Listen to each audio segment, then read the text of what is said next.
Hey beautiful, welcome back to my channel. Let's continue the Maid's Order next episode. तो scene start होती है फ्रेन के point of view से। फ्रेन खुद से आस्क करती है अगर वो पास्ट की टाइम में जा पाती तो वो क्या करती। मे बी वो सिंगल रहती, क्या उसकी लाइफ में हेदी, बेकी और बच्चे होते, या फिर वो किसी और से शादी करती और उसकी लाइफ में 4 किड्स होती with 3 different women's.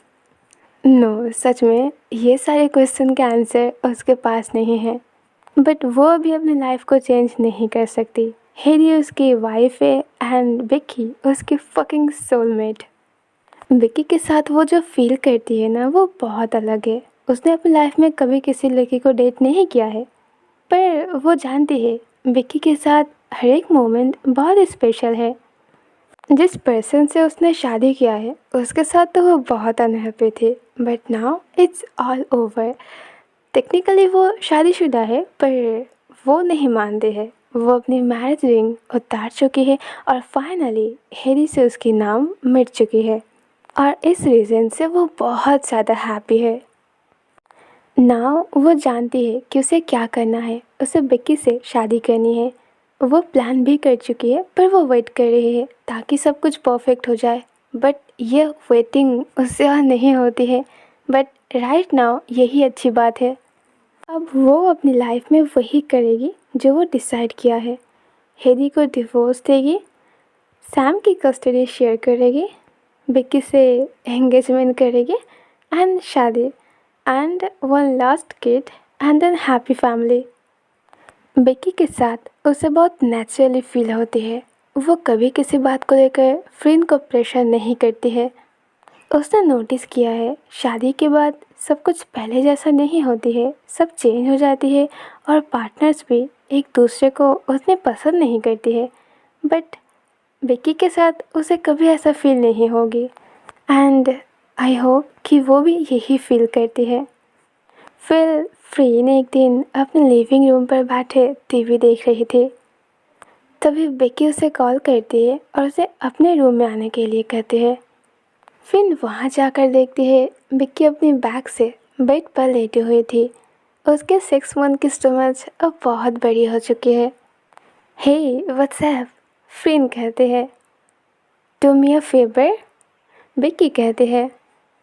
Okay, and what is this? Becky कहती है कि उसे नेल पेंट लगानी है। फ्रेंड अपने लैप पर उसके हाथ रखती है।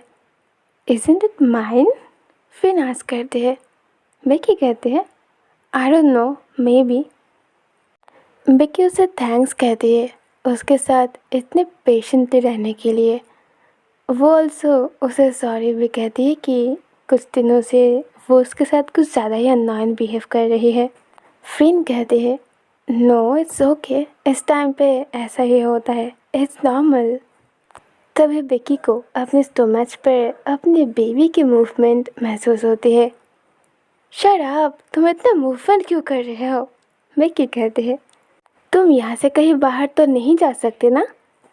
फ्रेंड उसके स्टोमच पर हाथ रखती है। मे बी वो अंदर बोर हो रही है। बेकी, क्या तुम्हारे पास रिमूवर है? फ्रेंड कहती है बट वाई? बेकी कहती है और नीचे देखती है। फ्रेंड ने गलती से नेल पेंट उसके हाथ पर लगा दिए थे। फ्रेंड, मैंने आपको एक काम दी थी, वन फकिंग थिंग, और आपने वो भी नहीं कर पाई। अगर मैं कर सकती ना तो मैं खुद कर लेती। ये कहते ही बेकी उठकर वॉशरूम में चली जाती है और डोर को लॉक कर देती है। फ्रेंड भी उसके पीछे पीछे वॉशरूम में जाती है और डोर पर नॉक करती है। बेकी, आई एम सॉरी, मैं आगे से ध्यान रखूँगी। प्लीज़ क्या तुम डोर ओपन करोगे? पर वहाँ से कोई साउंड नहीं आती है। कुछ टाइम बाद धीरे से डोर ओपन होती है। फ्रेंड अंदर जाती है। बेकी सैड थी। फ्रेंड बैग से जाके उसे हग करती है। Baby, I am sorry and it's not a big deal. Becky थोड़ी रिएक्ट करती है। It's not a big deal? ये बहुत बड़ी बात है, ये मेरे हाथ पर लग चुकी है। फ्रेंड उसे शांत करती है और उसे गोदी में लेती है और अगेन बेडरूम पर आकर उसे बेड पर सुला देती है। इस बार बेड में फर्स्ट वो थी एंड अपने चेस्ट पर वो बेकी को रखी थी। बेकी कहते हैं, आपको पता है आपके बारे में सबसे स्पेशल थिंग क्या है? That you are amazing person. Friend उसके नेक पर किस करती है। You too. तुम्हें लगता कि अब एक परफेक्ट टाइम है हमें सोने की? बेकी नोट करती है।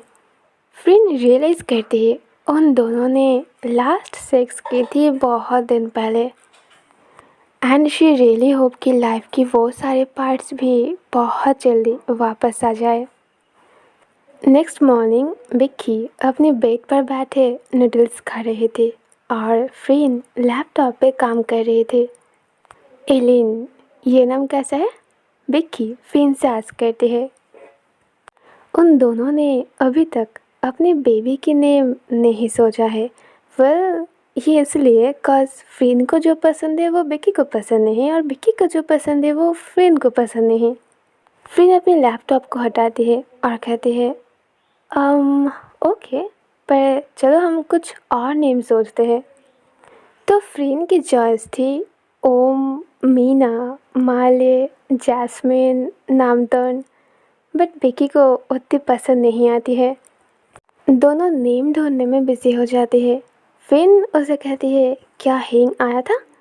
बिक्की आंसर देती है कि हाँ, वो मॉर्निंग की 7 AM को आई थी पर 11 AM को चली गई कज़ उसे नम से मिलना था। अब वो दोनों कुछ ज़्यादा ही सीरियस है।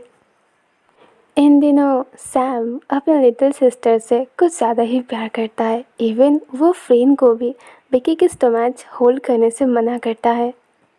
एक दिन जब फ्रेंड सोफे पर बैठकर बिक्की को अपने लैप पर रखी थी और बिक्की सैम को अपनी गोदी में रखी थी, तभी उसने नोटिस किया कि सैम बिक्की के स्टोमच पर फ्रेंड की हाथ नहीं रखने दे रहा है। फ्रेंड ने फर्स्ट सोचा कि वो शायद खेल खेल में ऐसा कर रहा है, बट एक्चुअल में वो अपने लिटिल सिस्टर को टच करने ही नहीं दे रहा था। फ्रेंड उसे आस्क करने पर सैम कहता है कि ये बस उसकी लिटिल सिस्टर है, इसे और कोई टच नहीं करेगा। वेल सैम जैसे बेकी के साथ ट्रीट करता है ठीक वैसे ही हेदी के साथ ट्रीट नहीं करता है। मे बी वो जानता है कि वहाँ पर उसका लिटिल ब्रदर है और यहाँ पर उसकी लिटिल सिस्टर है। सैम बिक्की की स्टोमच पर अपने कान रखते हुए उसे बुलाता है। बिक्की उसे हेड पर रब करती है और कहती है, शायद तुम्हारी लिटिल सिस्टर अभी सो रही है।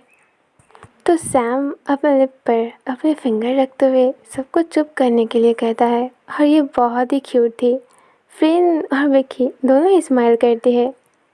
सैम उसे अलेन कह के बुलाता है जो कि बिक्की ने सोचा था। ओह, तो तुम्हें भी ये नाम पसंद है? फ्रेंड कहती है। वो रिमोट लेती है और टीवी की चैनल्स चेंज करती है और सब कुछ बोरिंग बोरिंग हो रही थी। तभी न्यूज़ आती है, फ्रेंड चंकीमा ने अपनी वाइफ को एक बेबी के साथ डिवोर्स दे दिया है and this is real story behind one of Thailand की बेस्ट कपल की।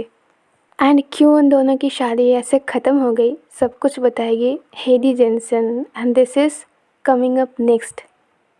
ओह शिट। बिक्की टीवी की ओर देखकर एक बार फ्रेंड की ओर देखती है। हेदी इंटरव्यू दे रही है। फ्रेंड जल्दी से सैम को उसके रूम में छोड़ के आती है। न्यूज़ स्टार्ट होती है और कैमरामैन हेदी की ओर पॉइंट करता है। होस्ट आस्क करता है कि आप दोनों की शादी तो परफेक्ट थी ना, आप दोनों के बीच तो सब कुछ ठीक थी, तो फिर आप दोनों ऐसे डिवोर्स क्यों ले रहे हो? हेदी कहती है, हाँ ये बाहर से है। फ्रेंड वो पर्सन है जिससे मैंने प्यार की थी, पर शादी के बाद वो चेंज हो गई है। वो अभी बहुत ड्रिंक करती है और उसकी एक अलग रिलेशनशिप है। होस्ट कहता है, फ्रेंड को ड्रिंकिंग की भी प्रॉब्लम है। हेदी नोट करती है, हाँ ये कोई छुपाने वाली बात तो नहीं है। वो करती है। होस्ट कहता है, क्या वो ड्रिंक करने के बाद कभी वायलेंट हुआ है? हेदी कहती है, हाँ बहुत बार। सामने से फिन बहुत शांत पर्सन है बट अंदर से वो बहुत अलग पर्सन है। वो बहुत ज़्यादा चीज़ें तोड़ फोड़ करती है और ये हमारी नेवर भी बता सकती है। होस्ट कहता है, क्या उन्होंने कभी आपको फिज़िकली हर्ट किया है? हेदी कहती है, नहीं, उन दोनों के बीच जब भी कुछ भी होती है तो वो बहुत इंटेंस होती है, तो ऐसा कुछ नहीं हुआ है। क्या आपकी सन के साथ फ्रेंड की रिलेशनशिप अच्छी है? होस्ट आस्क करता है। हेदी कहती है, मे बी, बट जब भी वो घर आती है तो देखती है कि सैम फ्रेंड को टोटली अवॉइड करता है। होस्ट आस्क करता है, क्या आप फ्रेंड से आपके सन की फुल ऑफ कस्टडी लोगे? हेदी कहती है, हाँ, कॉज वो सैम को इस सब में नहीं रखना चाहता है। तो आपकी बातें सुनकर हमें लगता है कि आप दोनों की रिलेशनशिप बिल्कुल भी ठीक नहीं है। तो आप इतने दिनों से उनके साथ क्यों थे? हेदी कहती है, जस्ट बिकॉज लव। वो उसे बहुत लव करती है, उसकी सोच से भी ज़्यादा। जब आप किसी को लव करते हो ना, तो वो लव आपसे कुछ भी करवा सकती है। वो फ्रेंड से सब कुछ ठीक करना चाहते थे, इसलिए वो थेरेपी भी ली, बट फ्रेंड ने कहा कि वो एक ओपन रिलेशनशिप चाहती है, कॉज वो कभी भी सेक्स से सेटिस्फाइड नहीं होती है। होस्ट कहता है, तो क्या आपको लगता है कि फ्रेंड एक सेक्स एडिक्टेड है?